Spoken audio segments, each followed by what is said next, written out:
चलिए आज स्टार्ट करते हैं एक न्यू टॉपिक। भारत की भाषाएं।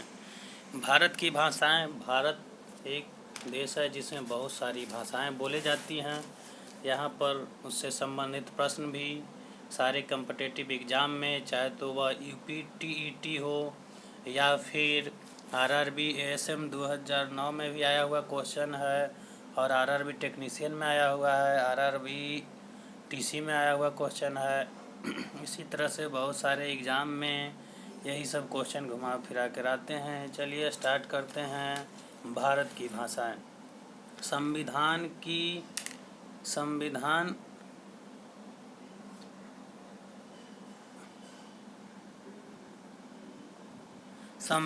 की 8वीं अनुसूची में मूलतः कितनी भाषाएं? तब जो संविधान जो बना था उस समय मूलतः भाषाएं 14 थी। कितनी थी? 14 थी। भारत के संविधान द्वारा कितनी भाषाएं स्वीकृति है? तो भारत के संविधान द्वारा 22 भाषाओं को स्वीकृति दिया गया है। 22 भाषाओं को स्वीकृति दिया गया है। संविधान की 8वीं अनुसूची में शामिल की गई 4 नई भाषाएं हैं। तो संथाली, मैथिली, बोडो और डोगरो भाषाओं को 2003 में शामिल किया गया था।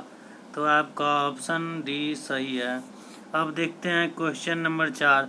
भारतीय भाषाओं को कितने प्रमुख वर्गों में बांटा गया है? तो 8 प्रमुख वर्गों में बांटा गया है। निम्नलिखित में से किस समूह में भाषा को भारत में सबसे अधिक लोग बोलते हैं? तो भारतीय आर्य भाषाएं जो है तो भारत में सबसे अधिक बोली जाती है। क्वेश्चन नंबर 6 देखते हैं। भारत में सबसे कम बोले जाने वाली भाषाएं हैं, तो वह चीनी तिब्बती भाषाएं सबसे कम बोली जाती है भारत में। ऑस्ट्रियक भाषा समूह की सब भाषाओं को बोलने वाले को कहा जाता है। जो ऑस्ट्रियाई भाषाएं समूह की भाषाएं को बोलते हैं उन्हें निषाद कहा जाता है। जैसे मान लीजिए कि यह एक समूह है और इसमें बहुत सारे लोग हैं, ये सारे जो है ऑस्ट्रियाई भाषाओं को बोलते हैं, तो उन्हें निषाद कहते हैं। क्या कहते हैं? निषाद कहते हैं। इस तरह से निषाद कहते हैं। अब देखते हैं क्वेश्चन नंबर 8। निषाद कहते हैं। क्वेश्चन नंबर 8 में कह रहा है चीनी तिब्बती भाषाएं को बोलने वाले को कहा जाता है। जो चीनी तिब्बती जो भाषाएं बोलते हैं उन्हें किरात कहा जाता है। क्या कहा जाता है? किरात कहा जाता है। द्रविड़ भाषाओं में सर्वाधिक बोले जाने वाली भाषा है, तो द्रविड़ भाषाओं में सर्वाधिक बोली जाने वाली भाषा तेलुगु है। Question number 9। कौन सी भाषा ऑस्ट्रिक भाषा समूह में शामिल नहीं है? तो ऑस्ट्रिक भाषा समूह में कौन सी भाषा शामिल नहीं है? तो वो ओरोमो भाषा है, ओरोमो जो शामिल नहीं है। क्वेश्चन नंबर 11 देखते हैं। किस भाषा को द्रविड़ परिवार की सभी भाषाओं की जननी कहा जाता है? द्रविड़ परिवार की सभी भाषाओं को जननी कहा जाता है, तो वह तमिल भाषा है। किस भाषा को भारतीय आर्य भाषाओं की जननी, भारतीय आर्य संस्कृति का आधार, देव भाषा आदि के नामों से जाना जाता है? तो वह संस्कृत है, जिसे हम लोग देव भाषा के नाम से भी जानते हैं और आर्यों भाषाओं की जननी भी थी। क्वेश्चन नंबर 13 पर आते हैं।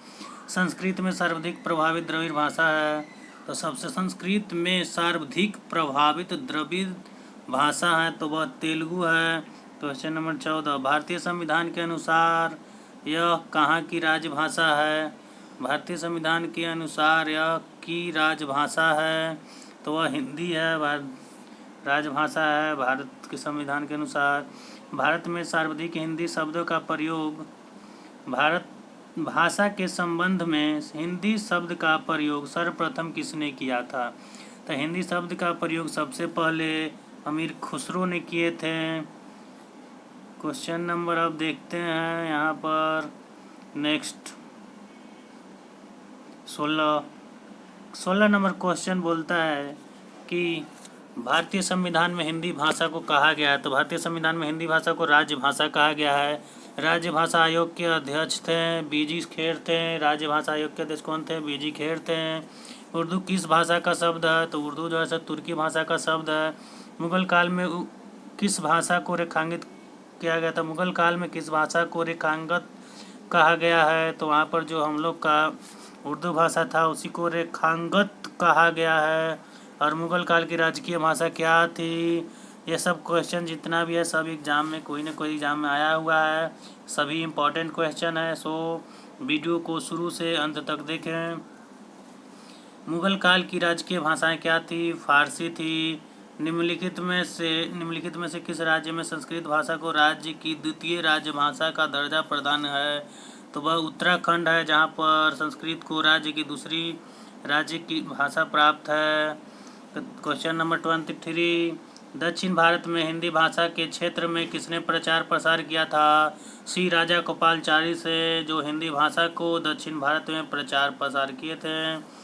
हिंदी के पश्चात भारत में दूसरी सर्वाधिक बोली जाने वाली भाषाएं हैं, तो अब बांग्ला बोली जाती है। दूसरी भाषा है सर्वाधिक बोली जाने वाली हिंदी भाषा कौन है? दूसरी बांग्ला।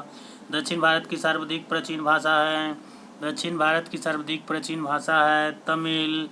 भारत की किस भाषा को इटालियन ऑफ द ईस्ट कहा जाता है? तो यह तेलुगु भाषा को इटालियन ऑफ द ईस्ट कहा जाता है। देश के एकमात्र किस राज्य की राजभाषा अंग्रेजी है? बहुत इंपॉर्टेंट क्वेश्चन है। नागालैंड। नागालैंड बहुत इंपॉर्टेंट क्वेश्चन है। लक्षद्वीप समूह में मिनिकाया की राजभाषा है। लक्षद्वीप समूह में मिनिकाया द्वीप की भाषा है, तो वहाँ पर महल बोला जाता है। मिनिकाया द्वीप की भाषा कौन सी है? महल। डोगरी भाषा मुख्य रूप से कहाँ बोली जाती है? तो डोगरी भाषा मुख्य रूप से जम्मू कश्मीर में बोली जाती है। भारत के किस प्रांत में कोंकणी भाषा बोली जाती है? तो वह महाराष्ट्र और गोवा। महाराष्ट्र और गोवा में कोंकणी भाषा बोली जाती है। आंध्र प्रदेश की राजकीय भाषा क्या है? तो आंध्र प्रदेश की राजकीय भाषा तेलुगु है, और केरल की राजकीय भाषा मलयालम है।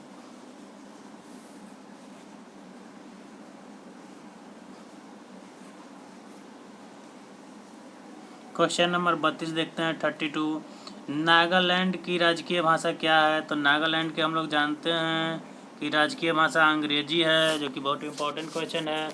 निम्नलिखित में से किस भाषा को केंद्रीय सरकार द्वारा श्रव्य भाषा या क्लासिकल भाषा को दर्जा दिया गया है? मतलब केंद्रीय सरकार है जो क्लासिकल लैंग्वेज का उसे दर्जा दिया है, वह तमिल भाषा को दिया गया है। और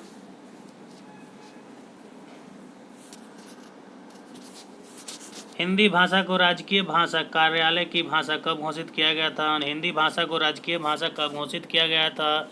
26 जनवरी 1965 को हिंदी भाषा को राजकीय भाषा घोषित किया गया था।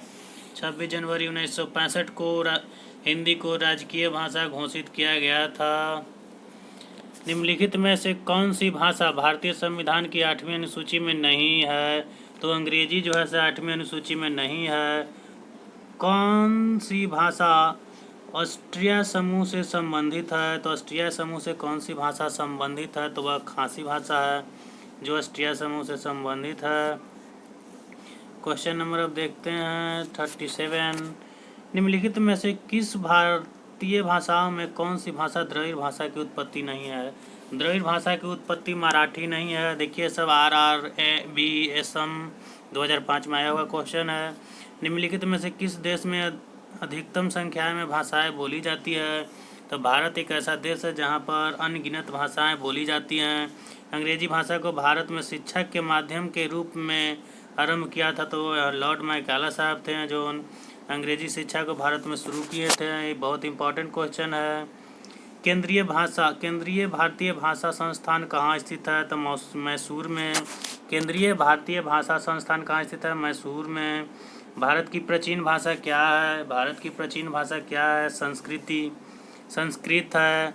कौन सी भाषा को देव भाषा कहा जाता है? तो संस्कृत भाषाएं हैं। संस्कृत भाषाएं हैं जिन्हें देव भाषाएं के रूप में भी जानते हैं। क्वेश्चन नंबर देखते हैं 43, चोल शासकों की भाषा क्या थी? तो चोल शासकों की भाषा जो था तमिल था। चोल शासकों की भाषा क्या था? तमिल था। निम्नलिखित में से कौन सी भाषाएं हाल ही में प्राचीन भाषाएं क्लासिकल लैंग्वेज घोषित की गई है? तो वह कन्नड़ और तेलुगु को प्राचीन भाषाएं क्लासिकल लैंग्वेज घोषित किया गया है। भारत की तीसरी सर्वाधिक बोली जाने वाली भाषाएं कौन सी है? तो वह तेलुगु है, जो सर्वाधिक बोली जाने वाली भाषाएं हैं। निम्नलिखित में से किसमें तमिल एक प्रमुख भाषा है? तमिल एक प्रमुख भाषा है। तो तमिल जो एक प्रमुख भाषा है वह सिंगापुर का है। सिंगापुर में तमिल भाषाएं प्रमुख भाषाएं में के रूप में जानी जाती हैं।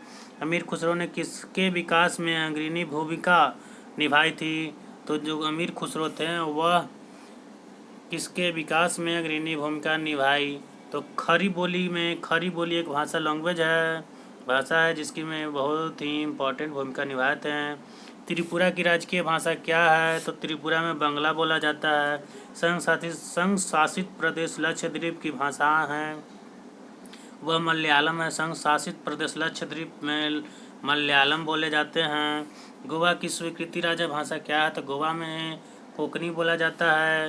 निम्नलिखित में से कौन से राज्य उर्दू को अपनी सरकारी भाषा के रूप में स्वीकृति प्रदान की है? तो वह कश्मीर है, जम्मू कश्मीर, जहाँ पर उर्दू को अपनी सरकारी भाषा के रूप में स्वीकृति प्रदान की गई है। भारतीय भाषाओं में हिंदी के बाद विश्व की कौन सी भाषाएं अधिकतम बोली जाती है? तो वह भाषाएं बांग्ला है। और हिंदी भाषा भारतीयों का प्रतिशत लगभग कितना बोलता है? तो भारत की जितनी जनसंख्या है उसके 40% हिंदी भाषाएं बोलते हैं। इस तरह से आपका भारत की भाषाएं टॉपिक कंप्लीट हुआ और इसे 2 से 3 बार वॉच कर लें।